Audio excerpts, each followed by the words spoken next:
So I was having a conversation with a group of friends of mine, and we was talking about infidelity, and of course, infidelity and being cheated on is a very hurtful, very demoralizing, and it creates insecurities that it takes a while for you to overcome. So that that's no secret.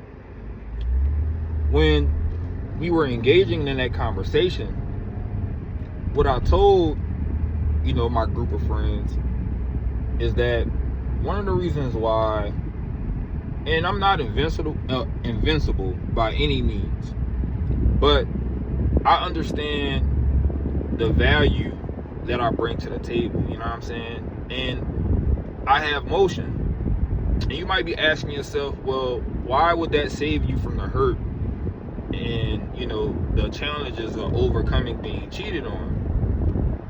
And it's really simple. Some things are out of your control. I can't control everything. But because my focus isn't just on my relationship isn't what makes me who I am. What I believe makes me who I am is, my belief system, the things that I focus on, my values, my ethics. And I believe that those things far outweigh the presence of a partner.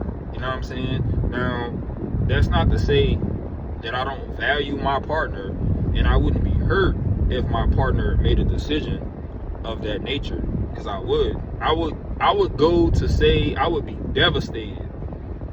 But what would allow me to overcome that situation is understanding that I have motion. I have things that I have going for myself, things that I'm working on, and I feel like I've made it very difficult to just bring one element to the table when it comes to being with my woman.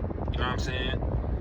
And I believe that the things that I'm doing and the direction that I'm going in my life is going to put me in rooms and help me sit at tables with people that are far beyond those types of elements of deception or despair or hurt. So infidelity, being cheated on, man, that's something that I'm not worried about. You know what I'm saying? Because my focus is putting myself in position to be something that far outweighs and transcends those types of conversations and those types of thoughts. And I think that's what your focus got to be, no matter what you're facing in life. Whether it's friendships, relationships, any type of loss, you have to be manifesting and working on yourself, at all times, so that you can deliver when it's time to deliver and put yourself in a situation that people can't take away from you. It's really hard to explain, and I can't take all of the credit for being in position and being where I am right now and doing what I'm getting ready to do. But I would be a fool if I didn't understand that it's because of the work that I put in prior to getting to this point that it's going to allow me and my partner and my family to be in the position that we're going to be in. I'm not going to ignore my work, but I'm also not going to diminish the effort that my partner and I put in to accomplish what we're getting ready to accomplish. But, in terms of being cheated on, I don't think that that really has an impact on what I'm getting ready to do, if that makes sense. Because I put myself in position to be the element that's needed in order for things to flourish, if that makes sense. You have to put yourself in a position to win no matter what you're up against. You have to put yourself in position to have the tools to be able to overcome those challenges. And that only comes with working on yourself day after day, time after time, putting in the work, growing, and making yourself unique. It's hard to replace you when you're behaving and doing the same things that other people are doing in the world.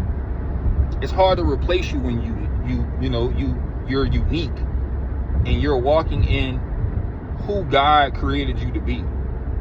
Now, that's not to say that we don't mimic and we don't try things based on the things that we see. We mimic and we follow in this society. That's just something that we do. But if you're not trying to take those experiences and make them unique to you, you're easily replaced. You know what I'm saying? You have to be something that is unlike anything else. So your loss is impacted. Your loss has an impact on a company, on a relationship. People are impacted when they lose you, because it's not about the financial aspect of it. It's not about the physical aspect of it. It's because you're so unique that they know that nothing like you is ever gonna, grace them again. You know what I'm saying? They're never gonna run across anything like you are. So it is a thought process when it comes to losing you. And that's kind of where you gotta be. And that's the space that you want to put yourself in. I'm telling you, focus on yourself, growing yourself.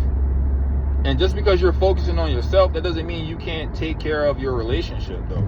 And I think that's what that's the misconception, is that people think that selfishness and growth seeking are one and the same, and they're not. A person that's selfish will hurt other people to allow themselves to succeed.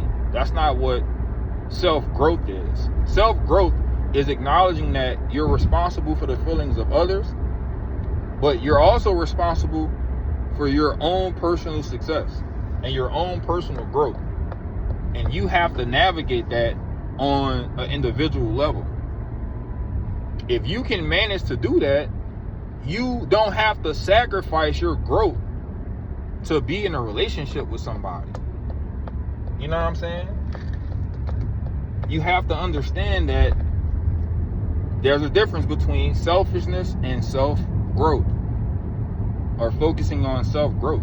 There are some big differences there, like I mentioned. So anyway, man, just wanted to hop on here, man, and share that information with you guys. And I thought that we had a very growing conversation. As far as personally, I think we all grew from having that conversation. So I wanted to bring that to you guys, and hopefully that conversation and kind of what we talked about today has a positive impact on somebody out there. So leave your thoughts down below in the comment section. Please smash that like button, and I'll see y'all on the next one. Peace.